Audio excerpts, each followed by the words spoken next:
I have a feeling it's going to be hard for me to find pictures for this review. It's going to be exciting. Hi DBS, welcome. We're going to be talking about Love is Blind Season 2 Brazil. Be sure to like, subscribe, hit that notification bell so you know when I post new videos, and let's get into this. Eu busco companheiro leal. O amor não escolhe momento, não escolhe circunstância. A gente veio aqui para buscar um amor profundo. É uma ansiedade, é emoção, é um nervosismo. Eu talvez viva algumas experiências que eu jamais imaginei na minha vida. Bom, gente, o papo tá bom, mas eu preciso conhecer meu marido agora. Love is Blind Brazil is back. I don't know if we all remember season 1 and the whole Giago situation. I believe that was Brazil. I think it was Brazil. But Love is Blind is back, and to me the concept of Love is Blind has lost all luster. Like, I think that they need to either revamp the show or call it something else so that people don't know they're on Love is Blind, because I don't think that I can't generalize, right, but I don't think the crop of people that they're getting now are in it for the right reasons. And so if they do get to do another Love is Blind US, I think that would be season 5. It's gonna be complete trash. I know I said that about season 4, but I'm sure about this.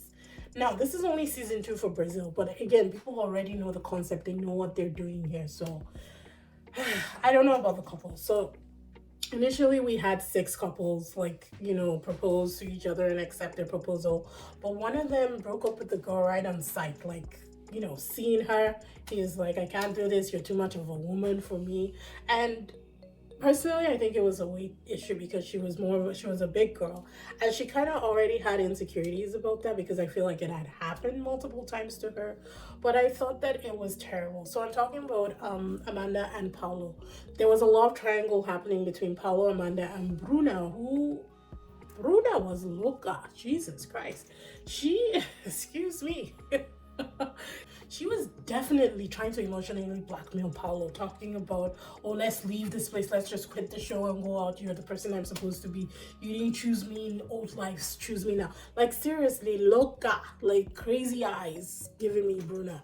So I was low-key happy that he didn't break. In fact, I think what she did kind of opened his eyes, and he's like, this is too intense for me. Let's move on from this. So he chose Amanda, who he actually had a genuine connection.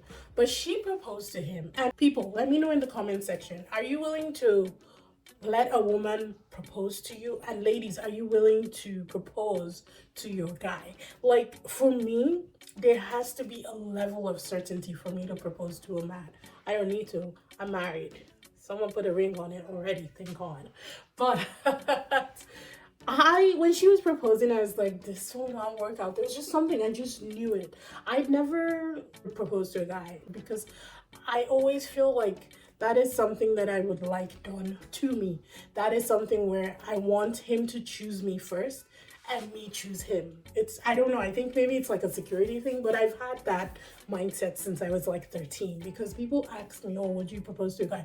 Would you ask a guy out? No, and I've not been in relationships because of that fact, because the guy never really came out to ask me out, and I was like, I'm not gonna assume that we're dating. Assuming makes an ass, are you and me, so I ain't playing that game. And I've always known that. So it's kind of the same thing for me, why I never proposed to a man. But I have so much courage and respect for women who do it, and women who can do it, because it takes a lot of guts, people. It takes a lot of balls for a woman to propose to a man. So I respect it. And so when she proposed to him, I was like, girl, you gotta know, you gotta be sure.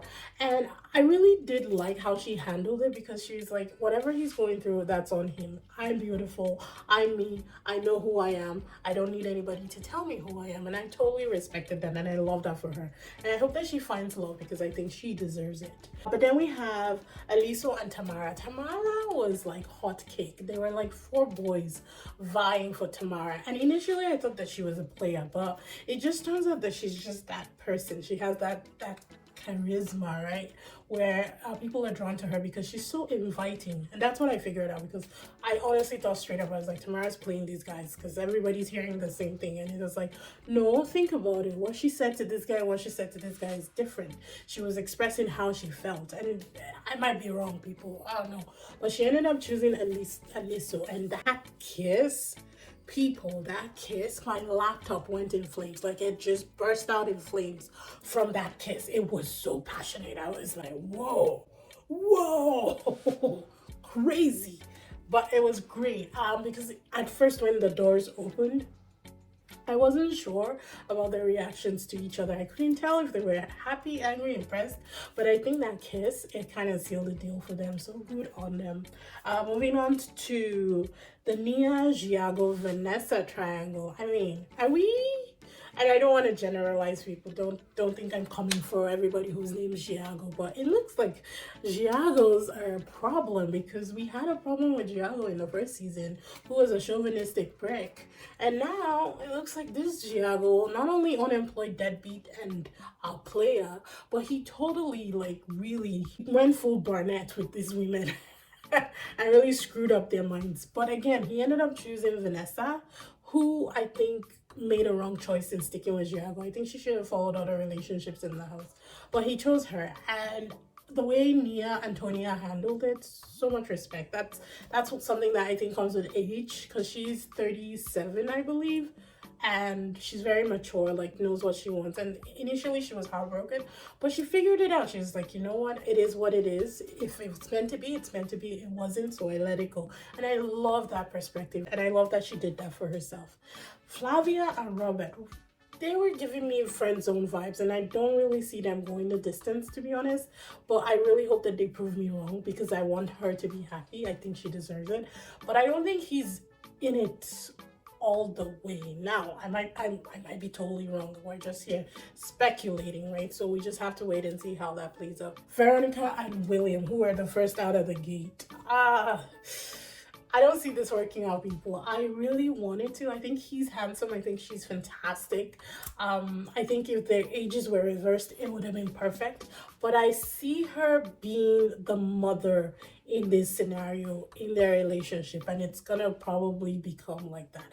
Because even the way that he talked about his mom, it seems like he's very much a mama's boy, and I think that's what he's looking for. But speculation, allegedly, people. I don't know. We'll just wait and see how that pans out. But I really don't see that working out. I hope they prove me wrong. I always hope that they prove me wrong in these scenarios. Myra and Gwen, who, honestly, I don't know anything about them. Their relationship seemed very, like, quick. It's almost like Netflix was like, okay, we have 4. Who's the 5th person that we can slap in there?